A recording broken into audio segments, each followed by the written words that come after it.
Pour les épicuriens que nous sommes, déguster un bon verre de vin s'envisage rarement sans l'accompagner du plat qui sublimera ses arômes. Si chacun peut connaître les bases des accords classiques, il existe aussi tout un monde à découvrir avec des mariages plus ou moins rock'n'roll. Quand on pense accords mets boissons, le vin vient de loin en tête du classement, mais d'autres boissons, alcoolisées ou non, se prêtent également très bien au jeu. Nous essayerons ici de toucher du bout des doigts ce monde incroyablement riche.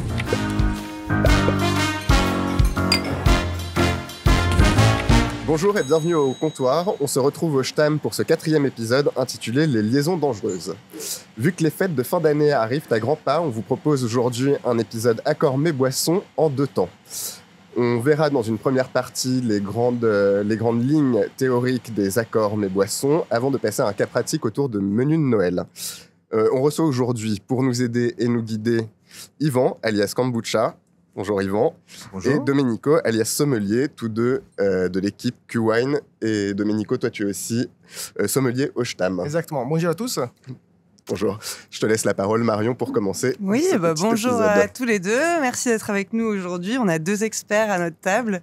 Donc, c'est très chouette. On va pouvoir vous proposer plein de petits conseils très utiles, notamment pour les fêtes et pour votre quotidien, quand vous souhaitez accorder des plats et des vins ou d'autres boissons.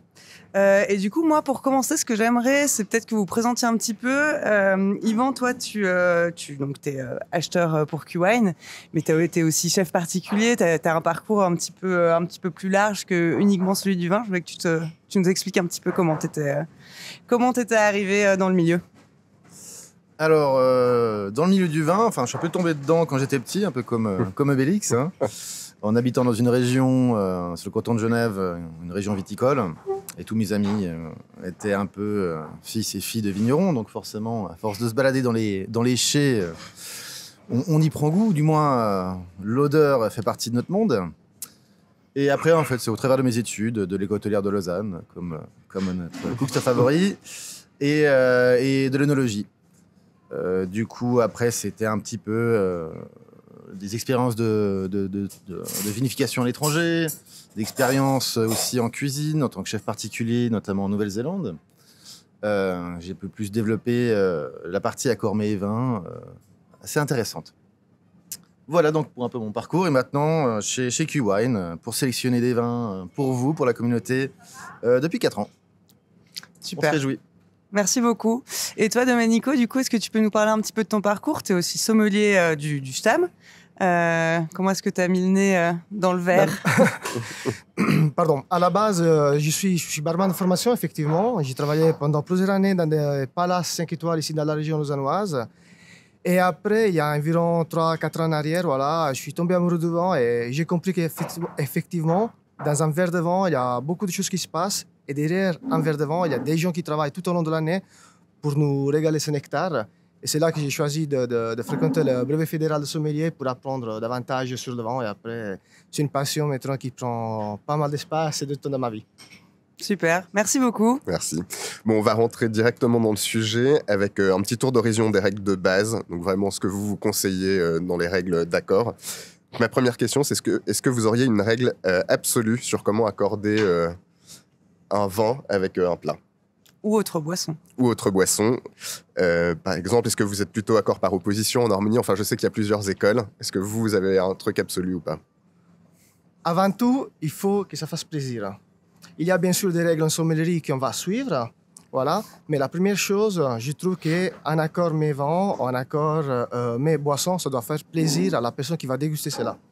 Donc, première chose, c'est le plaisir avant tout.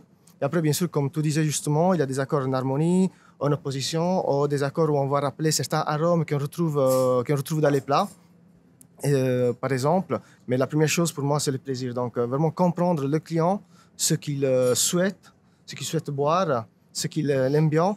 Et après, par rapport à ça, je vais choisir la bonne boisson, le bon vin qui, selon moi, il s'accorde avec le plat en question. Alors c'est vrai que quand on parle d'accord mets vins, on a toujours des idées préconçues, mais surtout ce qu'il faut, je pense qu'il faut surtout faire attention, c'est qu'un accord mets vins, c'est un accord. Donc on doit vraiment avoir une symbiose où le mets et le vin vont travailler ensemble et ne pas s'éclipser. Donc c'est vrai qu'après on partira, je pense, dans plus de détails, mais mais on doit vraiment pouvoir sublimer les deux produits sans les effacer. Super. Et du coup, si vous deviez travailler avec des boissons non alcoolisées, est-ce que vous avez... C'est une très belle question. J'ai déjà eu l'occasion de travailler sur des accords, mais boissons non alcoolisées. J'aime bien travailler avec des cocktails non alcoolisés, voilà, donc des mocktails, ou aussi des boissons comme par exemple, on peut retrouver des kombucha, ou aussi des kéfirs, des granomatés. Toutes ces boissons qui ne sont pas alcoolisées, mais ils sont très intéressants pour faire des accords, mais boissons. Donc c'est plutôt des boissons fermentées dans ce que tu viens de citer, généralement. C'est ça, oui, des boissons fermentées, mais comme je disais, des cocktails ou aussi des bières. Des bières sans alcool, c'est aussi une très bonne idée, selon le plat qu'on va rencontrer. Super. Et les accords, on n'a pas trop parlé encore on a parlé d'harmonie, d'opposition, les accords régionaux. Est-ce que c'est aussi une nécessité ? Je pense notamment en Suisse où finalement on a quand même des restaurants qui font bien la promotion des vins suisses.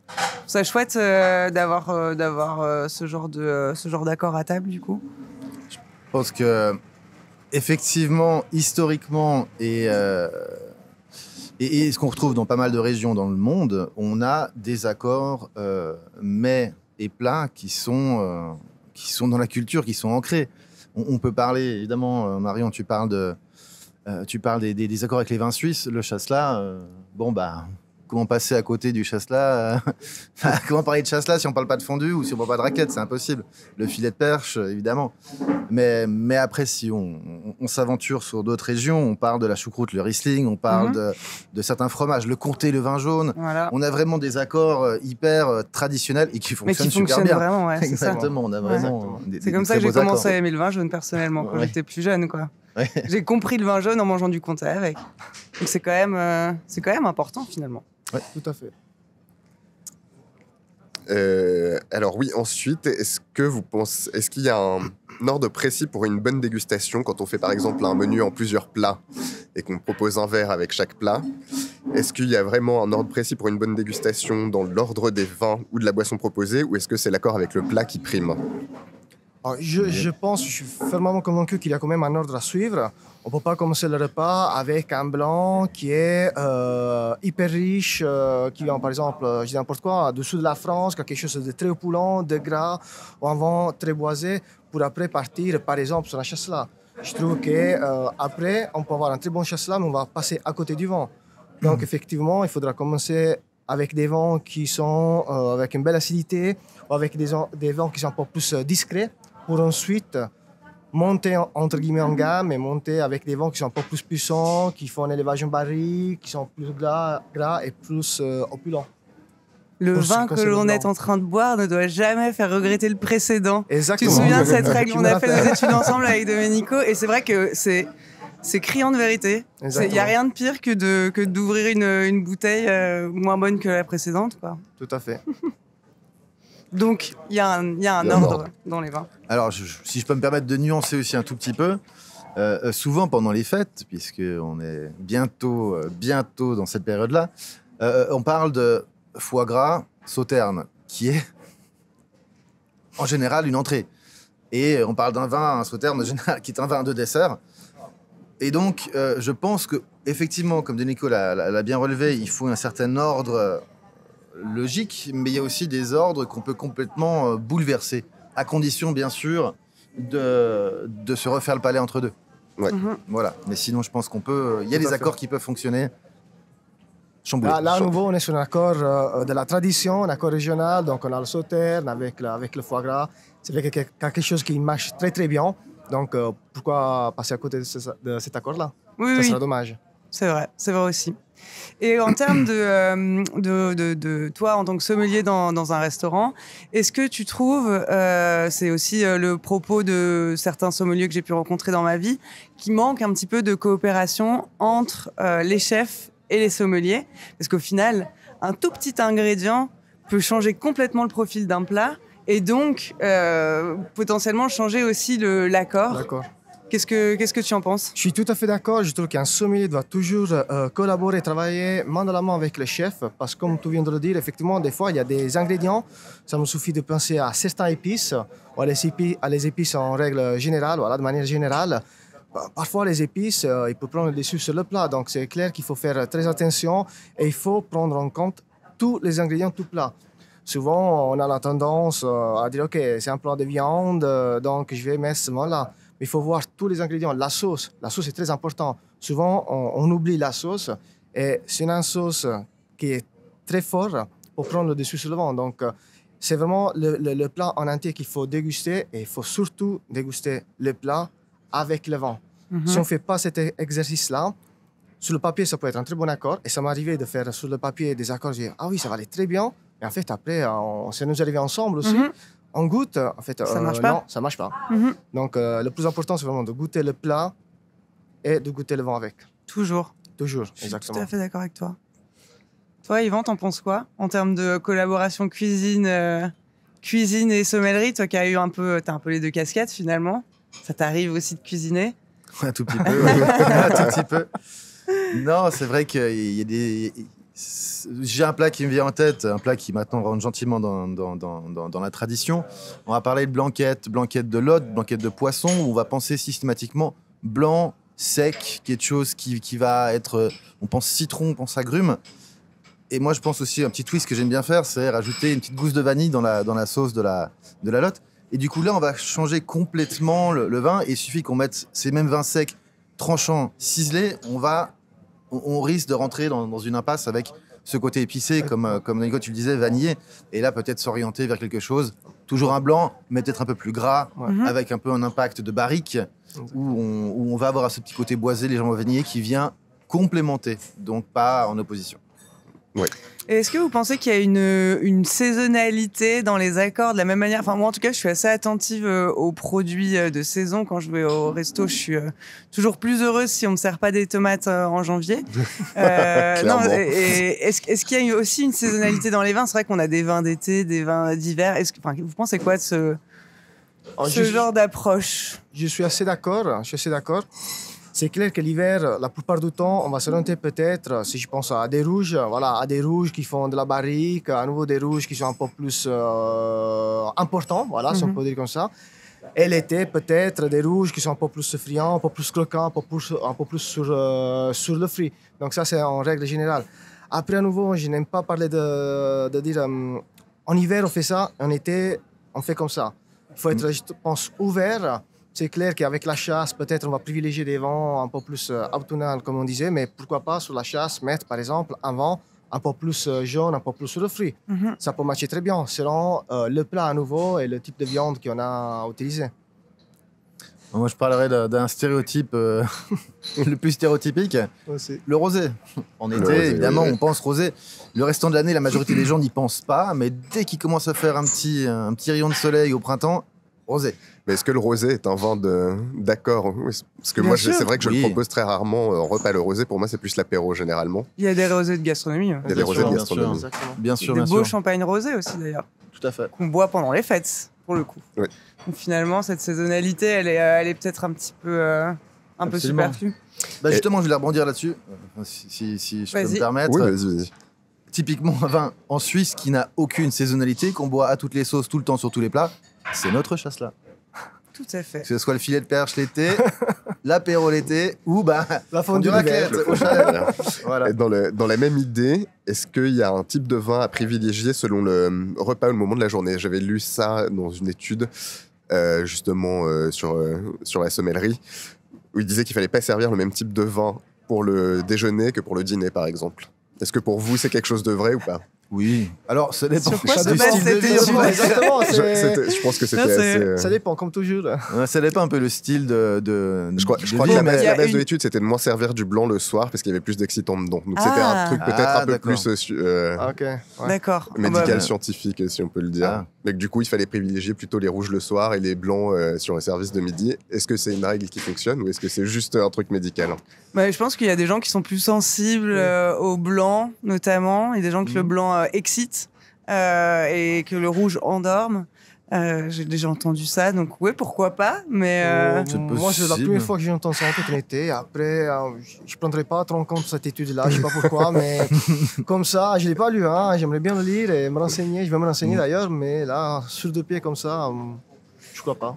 Non, on boit ce qu'on veut à toute heure, Exactement. je pense. Oui, exactement. Après, il y a une règle de sommellerie qui dit, en fonction du niveau de raffinement de ce qu'on est en train de manger, on adapte aussi la qualité du vin qu'on est en train de boire. Mais personnellement, je bois du bon vin toute la journée, à tous les Exactement. repas. Mais ouais, c'est un peu... je sais pas si c'est là que tu voulais aller, Jean, mais... Non, bah, c'était juste parce que j'avais lu ça, du coup j'étais curieux de savoir si c'était quelque chose que vous preniez en compte ou pas. Pas de tout. Ok. En tant qu'expert, Peut-être ok. juste la dimension d'épaisseur du vin, de lourdeur, pour pouvoir faire quelque chose de son après-midi, mais Oui, Ouais, si, voilà, peut-être, c'est oui. Peut-être des vins Je plus vois légers pas. le midi pour les gens sensibles, quoi. oui, Parce qu'il y a des gens que ça ne dérange pas, hein. Faut travailler derrière. certes. Perso, j'arrive pas trop à boire le midi, mais... Ok.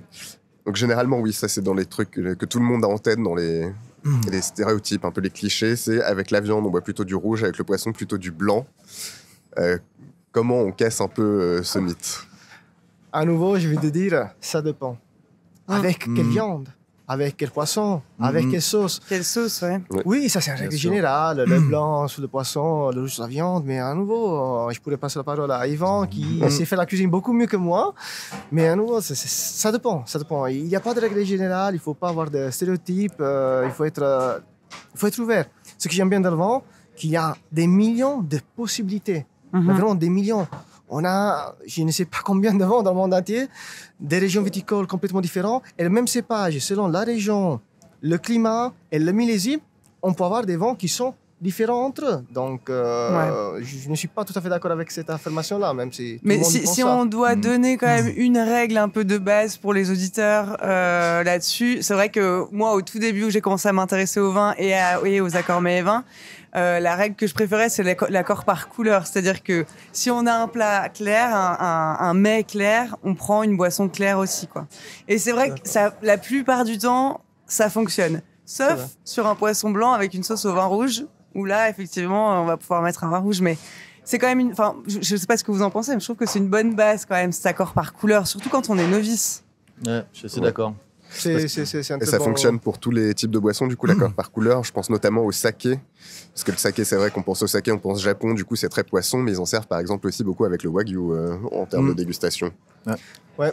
Mais parce que là, on rentre plutôt dans l'accord un peu, je ne sais pas si on peut utiliser le mot régional, mais voilà, le saké, le wagyu, donc ça peut matcher. Moi, personnellement, sur le wagyu, je préfère un bon rouge. Un bon rouge. Dans ce cas-là, mais c'est mon goût personnel. Ouais. C'est mon goût personnel. Et pareil, là on vient de parler un peu viande, poisson. Est-ce que vous avez des conseils pour le fromage?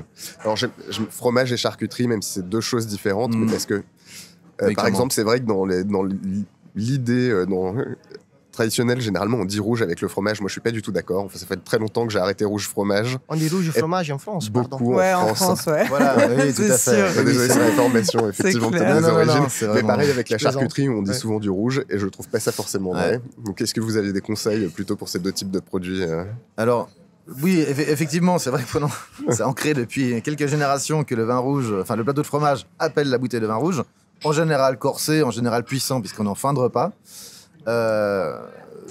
En général, maintenant, on a tendance à se dire que justement le blanc, certains blancs vont vraiment mieux avec certains fromages. Mais de nouveau, on est dans un environnement, le fromage c'est extrêmement large, c'est un monde. Donc dire je bois du rouge avec le fromage ou je bois du blanc avec le fromage, c'est beaucoup trop restrictif. Il Ouais. faut vraiment qu'on s'immisce un peu plus. Peut-être qu'on aura l'occasion de déguster quelque chose après qui nous permettent On d'avoir un petit reviendra débat en deuxième là-dessus. partie sur vraiment les grands traceurs. Ouais. Et la charcuterie, c'est aussi quelque chose. C'est vrai, le plat de charcuterie, le plateau, le petit verre de rouge, de Beaujolais qui fait plaisir. Par exemple, on a tendance à avoir des fois des choses qui ne fonctionnent pas du tout. Où on va avoir ressortir des côtés métalliques, ouais. des tanins Ouais. qui vont se battre contre du gras, des Oui. choses comme ça où on va vraiment avoir. On va pas passer un bon moment. Donc Mhm. c'est vrai qu'il faut repenser les choses. Je suis Intéressant. assez d'accord avec lui. Moi, en règle générale, voilà, je préfère, moi, personnellement, avec le fromage du blanc. La plupart du temps, les trois quarts du temps. Après, comme je disais, avec certains fromages, des rouges, ils se marient à la perfection. Mais oui, je préfère largement le blanc sur du fromage. Et c'est ce que j'essaie aussi, le message que j'essaie de faire passer à certains clients ici au restaurant. Les gens, effectivement, ils ont l'idée, fromage, rouge, Mais certains rouges, ils ne se marient pas du tout avec des fromages. Les tanins avec la protéine du lait, parfois, ils vont, comme je disais, ils vont se battre, il va ressortir quelque chose en bouche qui n'est pas du tout agréable. Après, si ça fait plaisir au client, et si le client a plaisir, Oui, Oui, ça, c'est qui sûr. je suis pour juger ça, pardon. Donc, pour finir, why not? Mais... c'est vrai que moi je préfère clairement aujourd'hui accorder la plupart des fromages avec des blancs. Les blancs. Mais j'ai commencé à apprécier le vin rouge en le dégustant avec du fromage. Donc je pense que c'est aussi une porte d'entrée pour faire son éducation au vin et il Tout à faut fait. surtout pas l'interdire. Mais effectivement, je suis assez d'accord avec vous qu'en général, le blanc fonctionne mieux, quoi. Et du coup, maintenant qu'on est au fromage, on va passer au dessert. Mais comment est-ce que vous accordez vos desserts, tout simplement? Est-ce que vous gardez cette règle sucre plus sucre? Est-ce que vous venez contrebalancer un petit peu les desserts avec des boissons peut-être plus acides? Je sais pas. Je pense que ça va être de nouveau un monde complètement différent, le dessert. Évidemment, on a cette dimension sucrée. Mais après, on va avoir dimension épicée, on va avoir des tanins qu'on va retrouver dans le chocolat, par exemple, qui peuvent réagir avec des vins rouges. On va retrouver évidemment ces notes d'épices douces, où on va appeler peut-être des vins un peu plus gourmands. On va avoir la notion d'acidité dans le plat, dans le dessert. Un sorbet au citron n'est pas du tout la même chose qu'une crème brûlée. Donc on va vraiment devoir jouer avec ces textures en bouche, ces fameux goûts. On va travailler sur les goûts primaires. Et derrière, on peut autant accorder un dessert avec un champagne qu'un porto, en passant par un kombucha, qu'une infusion aromatisée, enfin, une eau aromatisée, c'est extrêmement vaste. Maintenant, dessert plus vin doux, je pense que c'est comme le fromage plus vin rouge. C'est un petit peu has-been. Maintenant, faut ouvrir. Si, moi, je sers très rarement des vins de dessert, mais j'ai des amis qui sont très friands de vins de dessert. Et récemment, j'ai découvert, c'est une vendange tardive en Corse, du Clos d'Alzette, en rouge, sur un gâteau au chocolat. C'est peut-être un peu désuet, mais ça fonctionne très très bien. Exceptionnel. C'est exceptionnel. Tout à fait. Ça rejoint le côté tanin du chocolat, le tanin vraiment... Ce qu'il faut faire très attention aussi dans les desserts, parfois, c'est s'il y a de la glace. Parce qu'à partir du moment qu'on a quelque chose de très froid, comme une glace, un sorbet, il va nous anesthésiser les papilles. Donc là, dans ce cas-là, moi, par exemple, je ne mettrais pas forcément, entre guillemets, un vin, je mettrais plutôt un cidre. Je trouve que des cidres, ça marche très bien, des cidres demi-secs, donc avec un peu de sucre résiduel, avec les desserts, ils se marient à la perfection. Donc ça, c'est une option aussi pour les gens qui veulent découvrir, entre guillemets, des autres boissons. Voilà, c'est pas un vin, ça reste un cidre, ça fait partie de la famille des vins, si on peut dire. Mais c'est très intéressant avec le dessert. Certaines bières acidulées aux fruits aussi. Exactement. Sur un gâteau au chocolat, une bière acidulée à la framboise, par exemple, ça rapporte, ça complète en fait le plat aussi, quoi. Enfin, moi, j'aime bien les accords par opposition. En général, quand je réfléchis à un accord, je fais plutôt là-dessus, mais voilà, c'est mon goût. Et c'est vrai que les bières acidulées sur pas mal de desserts, je trouve que ça fonctionne assez bien. Bah, du coup, je vous propose de passer à la pratique. On va, dans ce deuxième temps, on va faire un menu de Noël complet avec plusieurs propositions à chaque fois et vous allez nous donner quelques petits accords. On a prévu des accords classiques, des accords un peu plus rock'n'roll pour amuser nos auditeurs et puis on va être amené à en débattre. Donc là, on va déguster 3 plats et le reste, on passera à travers de manière théorique. Du coup, pour nos auditeurs, si vous voulez, c'est le moment de sortir vos carnets et de prendre des notes. Donc je vais aller chercher les premiers mets à déguster vu qu'on commence par les entrées. Et c'est Marie qui commence avec les huîtres. Oui, tout à fait. On va déguster des huîtres. Et donc, Jean m'a demandé de proposer un accord et j'avais envie de proposer un accord un petit peu original parce que c'est vrai que les huîtres, en général, on les déguste avec du vin blanc. Et voilà. Donc, j'ai un petit peu réfléchi à ce que j'avais goûté avec une huître récemment et je vous ai amené une bière noire, qui est une bière noire de la brasserie Garage. Donc, je vais la sortir de là. Alors, c'est une porter. Elle est assez légère. Elle est à 4,5, je crois. Et donc, c'est une jolie bière avec beaucoup de fluidité, des notes de chocolat, des notes de torréfaction, des saveurs bien maltées également, et assez peu d'amertume. Et voilà, je trouve que l'accord avec les huîtres fonctionne très bien. Ça nous transporte tout de suite sur des côtes atlantiques nord, l'Irlande. Voilà, j'aime bien le côté aussi, la capacité des accords maghrébins à faire voyager. Donc, je vous propose qu'on ouvre cette bière et qu'on goûte. Hop. Et que vous me disiez un petit peu ce que vous en pensez. Alors, ça mousse. Et est-ce que éventuellement on parle d'huîtres au sens large, mais est-ce que on va déceler une différence entre le type d'huîtres, que ce soit des plates, des belons, des... Oui. Tout à fait. Alors Jean, tu peux nous parler des huîtres que tu as sélectionnées? Il faut en tout Alors cas... là, aujourd'hui, j'ai ramené des gilardos, qui sont des huîtres où on retrouve un goût iodé, mais qui vont aussi être pas mal sur la noisette et sur un goût un peu plus le côté rond, noisette en fait de cette huître-là, elle est... c'est intéressant parce que ça rappelle aussi le côté un petit peu malt, un petit peu torréfié de l'huître, mais avec un accord sur une bière noire, je vous conseille quand même de toujours prendre quelque chose bien iodé. Voilà. Et puis, il faut savoir aussi que c'est un accord qui existe depuis le XVIIIe siècle à peu près. En Angleterre, on trouvait de la bière en fait sur les tables pour accorder avec les huîtres. Donc c'est pas si original que ça, mais c'est vrai qu'on le fait très peu. Et moi, j'aime beaucoup. Voilà, je vous laisse goûter et commenter. Mais on va éviter de mâcher dans le micro. Ils vont pour nos auditeurs.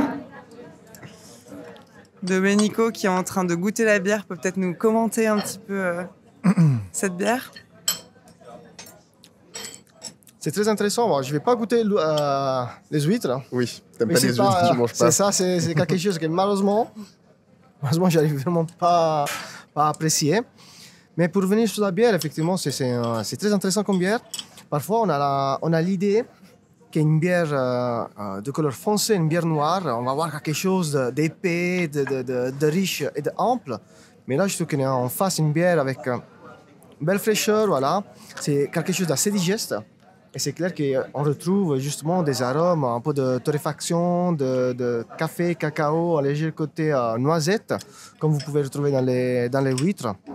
Donc, je n'ai pas goûté les huîtres, mais je pense qu'ils peuvent marier très très bien.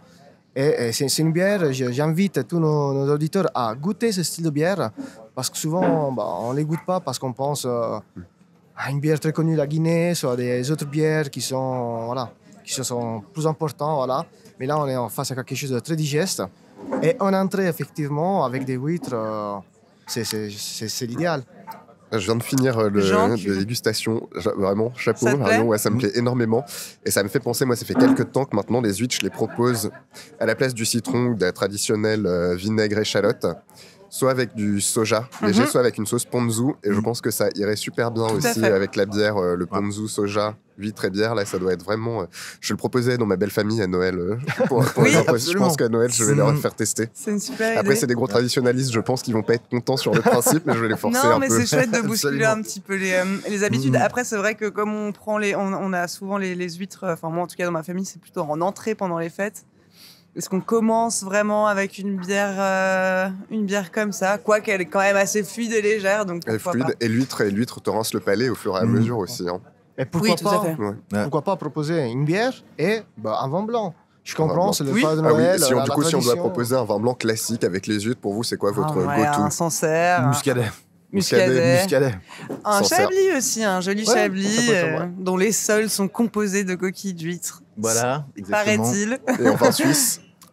Et en vin suisse, je pense que une jolie... Alors, Petite Arvine, bien on sûr, pourrait partir du côté des Grisons, on pourrait partir sur un complétaire qui ont des jolies acidités, jolies minéralités. On va venir complémenter un peu ces côtés huîtres avec une petite pointe iodée, même si l'iode, la salinité, peut-être un peu plus sur la Petite Arvine traditionnellement en Suisse.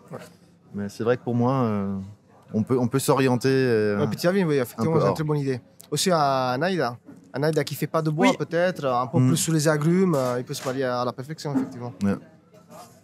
Okay. En tout cas, bluffé sur l'accord avec la bière, je m'attendais m'attendais pas à ça. Tu t'en très bien. c'est Je suis ravie que ça vous surtout, plaise. en entrée, en se disant, tiens, on va commencer un repas, où on va commencer avec une bière noire, je me suis dit, allez, ça y est, c'est parti. Mais on va se flinguer le palais.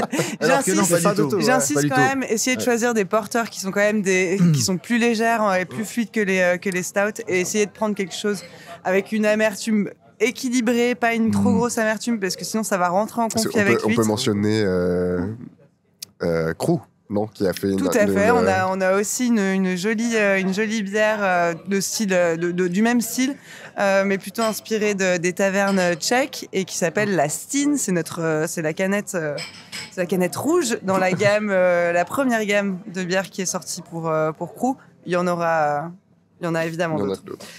On va passer maintenant au saumon. Du coup, c'est à toi, Domenico, qu'on avait demandé de nous faire un accord avec le saumon.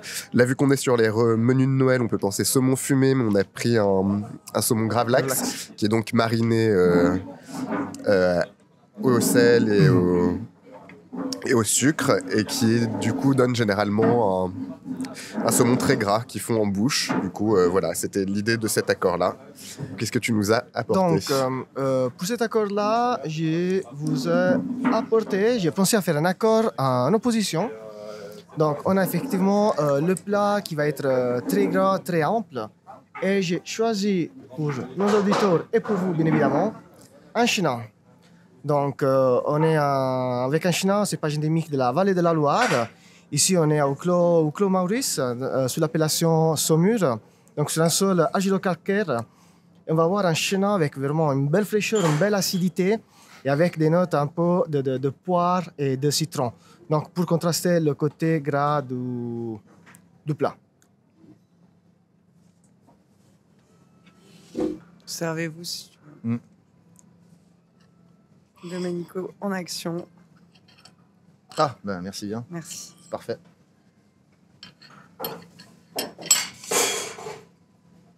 Merci.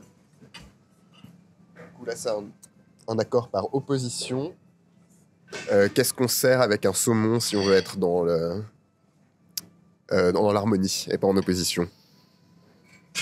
Domenico? Donc, si on veut être en harmonie, donc forcément, on a un plat gras. Il faut choisir un plat gras, ample, un vin. Gras, ample, donc un très bon accord, je te remercie. Ça pourrait être un bon chardonnay de Bourgogne, avec quelques années sous les épaules, donc un chardonnay, par exemple, un morceau, sous l'appellation morceau, on retrouve ces vins qui sont bien bâtonnés, bien gras, avec un peu de notes briochées, presque de torréfaction des fois, de levure. Donc ça peut être un très très bon accord. C'est le morceau, tu prêches un convaincu. Moi, c'est vraiment de mes vins préférés. Ça peut être un bon accord en harmonie, effectivement. Goûtons le vin. Sinon, je dirais un accord traditionnel, pas vraiment surprenant. On peut parler d'aquavit ou on peut parler de vodka. Très bonne vodka. C'est vrai que c'est un peu, ça sort un peu du vin. Quand je fais le gravlax maison, je mets de temps en temps dans la marinade soit un peu d'aquavit, soit un peu de vodka. Ça permet de nuancer un peu le gras aussi. En tout cas, je trouve que c'est un super joli accord avec ce chenin. Le saumon, il est quand même un peu assez salé aussi. Gras, salé, et on a vraiment l'opposé total dans le verre, mais ça fait vraiment du bien. Ça permet de rincer un petit peu ce côté prononcé du saumon. Ça apporte la petite touche aussi d'agrumes citronnés qu'on a envie de... Enfin, moi, là, tout de suite, j'ai envie de mettre un petit peu de citron sur mon saumon. Mais de nouveau, c'est aussi mes goûts, quoi. Donc, du coup, pour moi, c'est un super joli accord avec ce chenin Domenico. Je pense que d'ailleurs, sur un accord un peu... Enfin, un accord sans alcool, on pourrait tout à fait mettre un kombucha, citronnelle peut-être même. Si on est un peu dans ce mindset-là, quoi. Sans alcool qui irait pas en opposition, j'ai du mal à proposer quelque chose comme ça. Ouais, je t'avoue que là, tout de suite, effectivement, un kombucha, comme tu disais, c'est une très bonne idée. Et sinon, ouais, parfois, ça peut être compliqué. Ou sinon, pourquoi pas un cidre sans alcool? Oui. On fait des cidres sans alcool, donc... Plus de rondeur. On va avoir un peu plus de rondeur, mais en même temps, la petite bulle qu'on retrouve dans le cidre va nettoyer un peu le palais, donc le côté gras du saumon. Donc un cidre sans alcool, ça pourrait être une bonne idée pour ceux qui souhaitent ne pas boire d'alcool, effectivement. Prends ton temps, t'inquiète. Pour pas parler à bouche pleine, c'est plus sympa. Faut bien savourer. On va passer aux plats principaux. Donc j'avais envie, en premier lieu, de vous peut-être un peu une colle. Et vu que c'est un des plats les plus consommés en Suisse pour le repas de Noël, comment on accorde une fondue chinoise. Donc il y a un plat avec un bouillon généralement bien épicé, et puis on mange dedans Viande autant et du poisson, de la viande, des légumes. Tout C'est mélangé. riche. Comment on fait pour accorder un plat comme ça?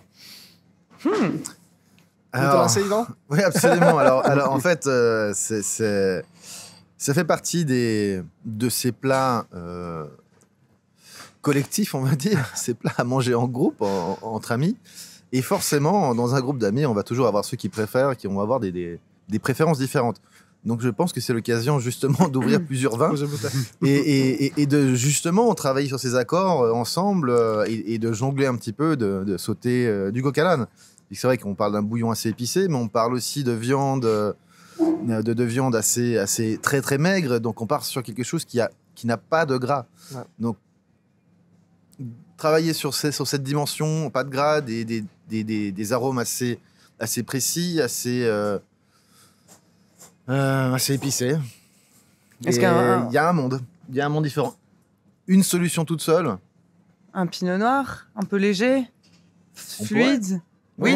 Mon idée, Après, ce sera pas les. C'est vrai, on pourrait Tu sur peux un pas rouge, faire oui. les accords du siècle Oui. sur une fondue chinoise. À mon Non, tu avis, peux c'est pas faire l'accord du compliqué. siècle, ça c'est sûr, mais comme ça, moi, j'aimerais bien proposer un gamay. Oui. Un gamay sur l'appellation fleurie, par exemple. Mhm, On retrouve souvent des gamets sur l'appellation fleurie qui sont très épicés. mhm. Donc voilà, on va avoir une légère trame tannique qui peut accompagner la viande. Comme disait Yvan, justement, c'est des viandes qui sont assez maigres. Il y a de l'acidité aussi, et on retrouve le côté épicé qu'on retrouve dans le plat. Ouais. Des fois, la chose qu'il faut penser et réfléchir quand on fait un accord mais vin aussi, c'est à rappeler un peu, comme on disait avant, justement, comment on peut dire, les arômes qu'on retrouve dans le plat. Donc, si dans le plat, on retrouve des épices, pourquoi pas mettre un accord, un vin épicé. Mhm. Voilà, ça peut être une idée, effectivement. Et le gamay, je pense qu'il peut se marier très très bien avec une fondue chinoise. Moi, je veux dire, bondir aussi un petit peu sur ce côté épicé, puisque ça m'a fait penser à quelque chose qui fonctionne assez bien. Quand on parle de cuisine thaï, cuisine indienne, on parle de épices, on va peut-être rentrer dans cette dimension avec un vin très aromatique pour justement venir accompagner ces épices et peut-être même avec une petite pointe de sucre. Ouais. On parle sur des vendanges tardives, Gewürztraminer ou des Gewürztraminer d'Alsace qui ont un petit peu de sucre résiduel. On peut partir sur même des rouges avec un tout petit peu de sucrosité. On a par exemple, nous, découvert quelques Amarone qui étaient très très digestes avec beaucoup de fraîcheur, mais quand même cette espèce d'épaisseur de fruits, un peu une certaine sucrosité du fruit qui pourrait aller très bien aussi. Mais de nouveau, on jongle sur les épices comme Nico disait, c'est très cohérent. Ok. Et si on passait à un plat un petit peu plus classique du coup des fêtes, la volaille farcie, donc que ce soit un chapon, une dinde, une noix. Je sais pas trop quelles sont vos préférences à cette période de L'Ouest sera l'année, quand même mais vachement plus grasse que les autres volailles. on a toujours une farce à base de champignons, un petit peu d'abat aussi. Qu'est-ce que vous pourriez proposer en accord avec la dinde? Moi, Le chapon. j'aime bien proposer avec des viandes blanches, du vin blanc. Mhm. Donc là, j'aimerais bien proposer un chardonnay jurassien. Un chardonnay jurassien, pourquoi pas un vin qui fait Joli.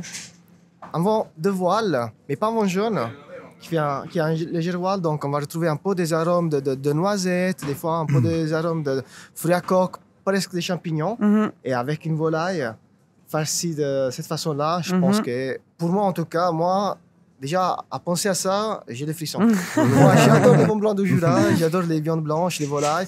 Je trouve qu'on ne mange pas assez de volailles, de bonnes volailles, voilà.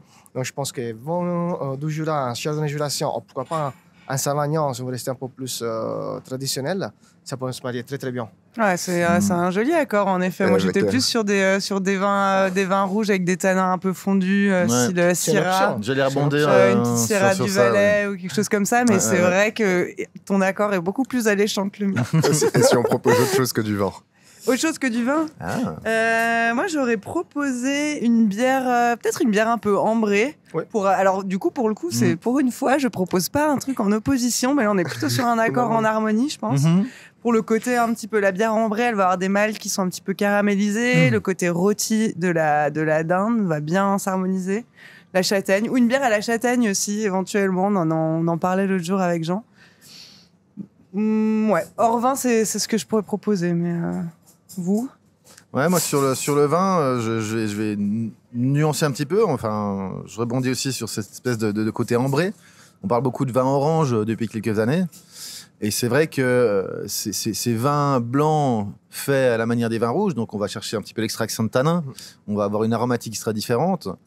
On peut jouer sur, par exemple, un pinot gris qui va être macéré quelques semaines, voire 1 ou 2 mois, où on va ressortir des tanins, mais des tanins assez souples, assez enrobés, et sur une aromatique, on aura comme une acidité, mais pas trop prononcée, qui va venir complimenter la volaille, le gras de la volaille, et amener des côtés aromatiques qui changent. Ça permet de déstabiliser un petit peu aussi. Mais je rejoins le Jura. Ça va être déstabilisant, mais un très joli accord, effectivement. Ouais. Alors, je propose un dernier plat avant de passer à la suite du repas, parce que c'est assez traditionnel dans ma famille et dans ma belle famille, c'est la chasse. À Noël aussi. On va peut-être orienter un peu le gibier, par exemple, avec un gibier avec une sauce grand veneur, comme du cerf ou quelque chose comme ça. Est-ce qu'il y a des accords comme ça qui vous viennent en tête? Donc la sauce grand veneur qui est quand même à base de vin rouge. Vin rouge et confiture, qui est assez sucré. C'est vin rouge et confiture de groseille ou de... Juste préciser pour les auditeurs, du coup. Là, j'ai envie de dire que on peut sortir la grosse cavalerie. Il faut descendre dans la cave, sortir les vieilles bouteilles. On va chercher du tanin. On va chercher cet accord où on a une viande sur une chasse en général forte. On va avoir ces tanins du sang, de la viande qui vont devoir être complimentés par quelque chose. Donc on va chercher des vins tanniques, mais des vins évidemment qui ont un minimum d'évolution, puisqu'on ne va pas non plus trop choquer. On peut avoir des vins qui ont une petite touche épicée, qui va venir justement revenir sur la confiture et sur le vin rouge de la sauce.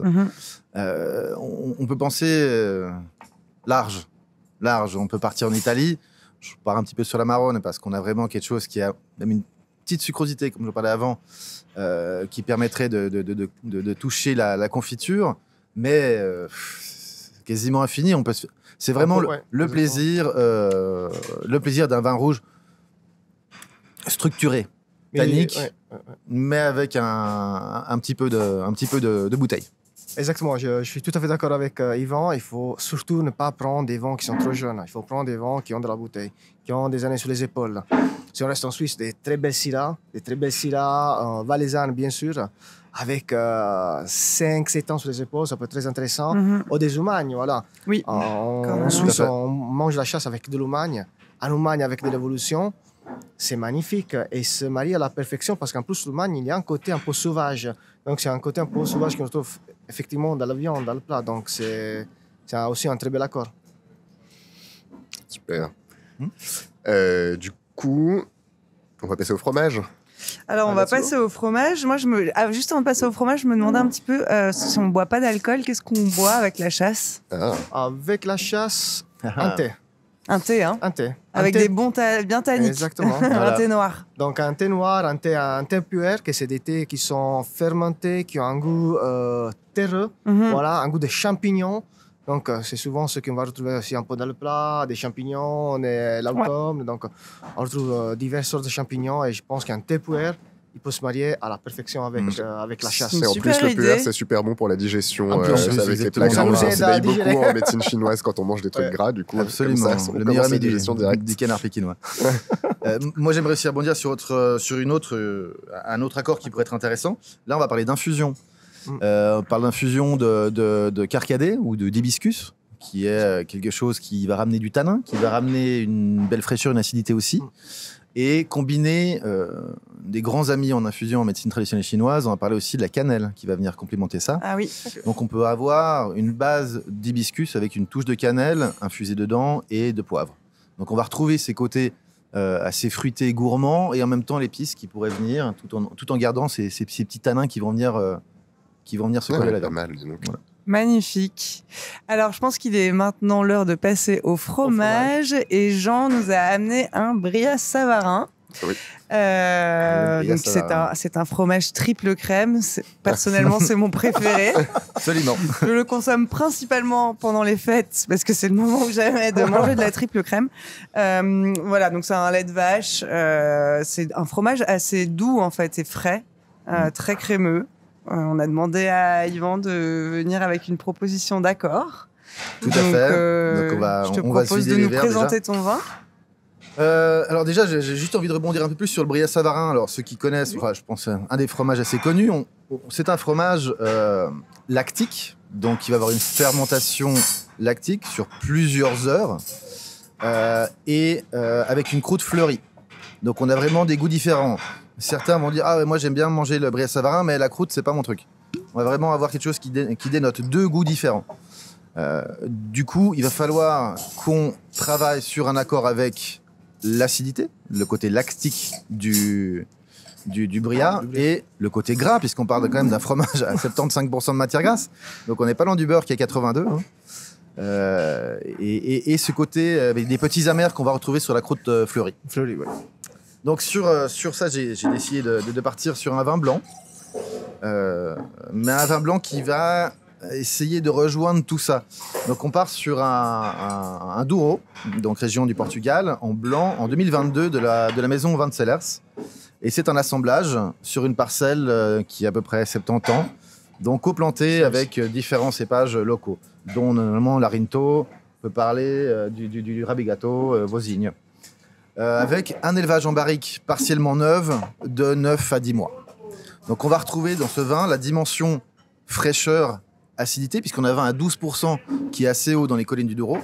On va retrouver ce côté boisé qui va venir avec ces petites notes légèrement vanille, légèrement caramel, qui vont venir enrober le gras de la triple crème en fait, et un joli travail sur les amers nobles qui vont venir justement travailler ou accompagner la petite amertume de la croûte du Bria. Donc c'est vraiment, allez, on est peut-être un peu parti trop loin, mais je pense que... Non, je pense pas que tu sois parti trop loin. Au contraire, il y a des mets aussi qui nécessitent d'être un peu plus précis dans son accord et qui nécessitent d'avoir pas mal de paramètres ajustés avant que tout fonctionne.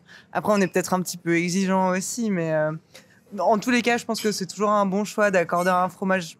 On parlait tout à l'heure de vin rouge sur les fromages ou pas. En tout cas, pour des fromages vraiment délicats comme ça, frais et gras, je pense que le blanc est toujours une meilleure option que le rouge. Je les conseillerais vraiment de goûter du rouge avec ce genre de fromage parce que ça rendra service à personne, ni au fromage, ni au vin. Donc, vraiment très important sur ce genre de... Et de nouveau, on retrouve aussi le principe dont on parlait au tout début de l'accord de couleur qui là, est tout à fait adapté.